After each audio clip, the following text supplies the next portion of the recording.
होली से पहले केंद्रीय कर्मचारियों के लिए बड़ी खुशखबरी सामने आई। केंद्र सरकार ने डीए यानी कि महंगाई भत्ता 4% बढ़ा दिया। यही नहीं, पेंशन धारकों के लिए भी महंगाई राहत भत्ते को बढ़ाया गया। हाल ही में कैबिनेट की बैठक में ये फैसला लिया गया है। बैठक में ये फैसला लिया गया कि केंद्रीय कर्मचारियों और पेंशन धारकों के महंगाई भत्ते और महंगाई राहत को 46% से बढ़ाकर 50% कर दिया जाएगा। कैबिनेट की इस बैठक की अध्यक्षता प्रधानमंत्री नरेंद्र मोदी ने की। केंद्र के बाद अब राज्यों ने भी अपने कर्मचारियों के डीए में बढ़ोतरी शुरू कर दी है। इसी कड़ी में उत्तर प्रदेश सरकार के बाद अब बाकी के राज्यों में भी महंगाई भत्ते को बढ़ा दिया है। अरुणाचल प्रदेश सरकार ने राज्य कर्मचारियों के महंगाई भत्ता और पेंशन भोगियों के लिए महंगाई राहत भत्ते में 4% वृद्धि करने की घोषणा की है।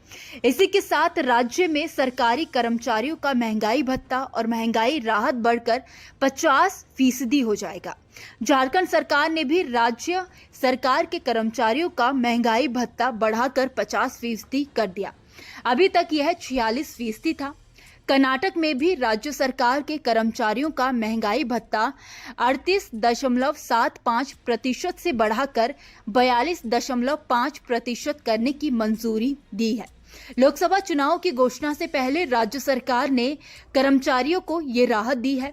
केंद्र सरकार ने हाल ही में 1 जनवरी से अपने कर्मचारियों के महंगाई भत्ते को मौजूदा 46% से बढ़ाकर मूल वेतन का 50% करने की घोषणा की थी।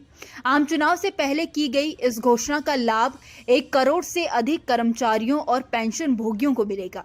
अब अगर बात करें कि महंगाई भत्ते में बढ़ोतरी से आपकी सैलरी में कितना इजाफा होगा, तो आपको बता दें कि सैलरी का हिसाब लगाने का एक सीधा सा फॉर्मूला है। Basic pay plus grade pay into DA percent equal to DA amount.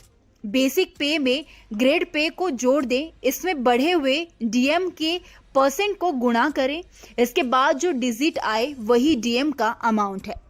आसान भाषा में समझे तो बेसिक सैलरी में ग्रेड सैलरी को जोड़ने के बाद जो सैलरी बनती है उसमें महंगाई भत्ते की दर का गुणा किया जाता है। जो नतीजा आता है उसे ही महंगाई भत्ता यानी कि डियरेंस अलाउंस कहा जाता है।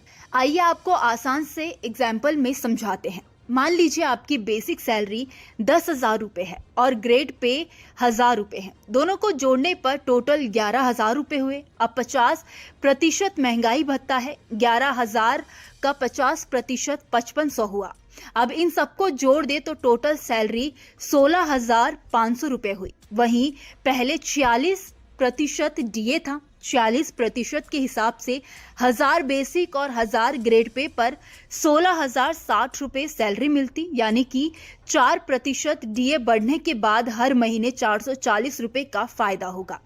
डीए में बढ़ोतरी से करीब 49.18 लाख कर्मचारियों और 67.95 लाख पेंशनर्स को होगा।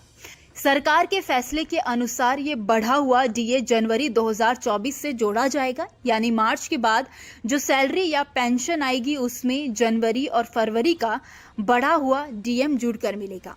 आपको ये भी बता दें कि आखिर महंगाई भत्ता होता क्या है। दरअसल महंगाई भत्ता ऐसा पैसा है जो बढ़ती महंगाई के कारण सरकारी कर्मचारियों के जीवन स्तर को बनाए रखने के लिए दिया जाता है। ये पैसा सरकारी कर्मचारियों, पब्लिक सेक्टर के कर्मचारियों और पेंशन धारकों को दिया जाता है। इसका कैलकुलेशन देश की मौजूदा महंगाई के अनुसार हर 6 महीने पर किया जाता है। इसकी गणना संबंधित वेतनमान के आधार पर कर्मचारियों के मूल वेतन के अनुसार की जाती है।